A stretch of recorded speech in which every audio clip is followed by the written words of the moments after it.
మాజీ ముఖ్యమంత్రి జగన్మోహన్ రెడ్డి గారికి పేద సామాన్య వర్గాల పట్ల ప్రేమ ఉండబట్టి, వారికి మంచి మనసు మానవత్వం ఉండబట్టి, పేద ప్రజల జీవితాల్ని అభివృద్ధి బాట వైపు తీసుకువెళ్లాలనేటువంటి ఒక గొప్ప ఉద్దేశంతో బటన్స్ నొక్కారు. 5 ఏళ్లలో సుమారు 135 సార్లు జగన్మోహన్ రెడ్డి గారు బటన్ నొక్కి నవరత్నాలను అమలు చేసి పేద సామాన్య వర్గాల జీవితాల్ని అభివృద్ధి వైపు దిశగా పయనించేలాగా వారు ఎంతో శ్రమించారు. అందుకే వాటికి నవరత్నాలని పేరు పెట్టారు, అమలు చేశారు. కానీ ఈ రోజున ఒక్కసారి బటన్ నొక్కడానికే కూటమి నాయకులకి చాలా ఇబ్బందిగా ఉంది.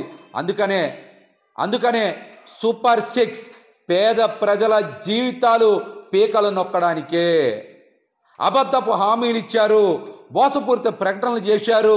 ఈరోజు అధికారంలోకి వచ్చి 50 రోజులు అవుతున్నా ఒక్కటంటే ఒక్క పథకానికి కూడా నియమ నిబంధనలు పెట్టలేకపోయారంటే వారి పాలనలో దొలతనం మనందరం కూడా అర్థం చేసుకోవాలి. 2 పాయింట్లు నేను అడుగుతా, దానికి ఆన్సర్ చెప్తే చాలు.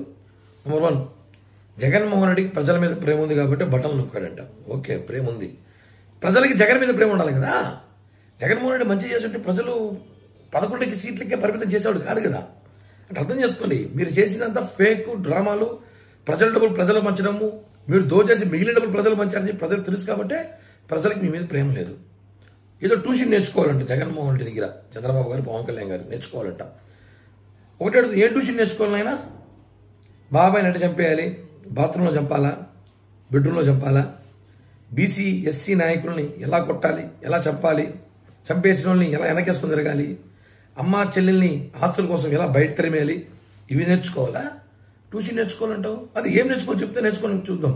సచిన్ టెండూల్కర్, విరాట్ కోహ్లీ లాంటి గొప్ప క్రికెటర్స్ కూడా వారి కెరియర్స్లో ఎత్తుపాలాలు ఉన్నాయి.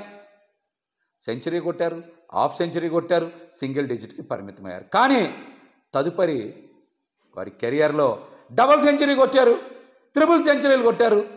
రాబోయే రోజుల్లో జగన్మోహన్ రెడ్డి గారు కూడా ఖచ్చితంగా రాబోయే ఎన్నికల్లోనే డబుల్ సెంచరీ కొడతారు. రాబోయే ఎన్నికల్లో జగన్మోహన్ రెడ్డి గారు ఖచ్చితంగా డబుల్ సెంచరీ కొడతారు. ఇవన్నీ మీరు చూస్తారు. ఇన్ని రోజులు 175 చెప్తున్నారు, ఇప్పుడు ఏకంగా డబుల్ సెంచరీ అంట. ఉండేది 170 నియోజకవర్గాలు, గుర్తుపెట్టుకోండి. అయ్యా పోతిరి మహేష్, మనకు ఉండేది 170 నియోజకవర్గాలే, ఏదో డబుల్ సెంచరీ కొడతారు. ఎట్లా కొడతారు? 200 సీట్లు ఏవే కదా. మొన్న ఢిల్లీ పోయారు కదా, మర్చిపోయారు. తమిళనాడు, కర్ణాటకలో కూడా పోటీ చేసేలా ఉన్నారు. అయితే 170కి దిక్కులేదు, డబుల్ సెంచరీ కావాలంటే ఈయనకి. కామెంట్లు చేసే ముందు ప్రభుత్వం ఏర్పడి 50 రోజులు అవుతుంది. 5 ఏళ్ళు ఇచ్చి మీరేం చేయలేకపోయారు. మేము 50 రోజులు ఏం చేయాలో మాకు తెలుసు, మేము చేస్తున్నాము. మీరు మమ్మల్ని విమర్శించే స్థాయి కాదు, పవన్ కళ్యాణ్ గారి గురించి మాట్లాడే స్థాయి అస్సలు ఇది కాదు. కాబట్టి ఒకసారి సోది మాట్లాడే ముందు ఈ 3 పాయింట్కి ఆన్సర్ చెప్పి మాట్లాడితే బాగుంటుందని చెప్పి కూడా తెలియజేస్తున్నాం.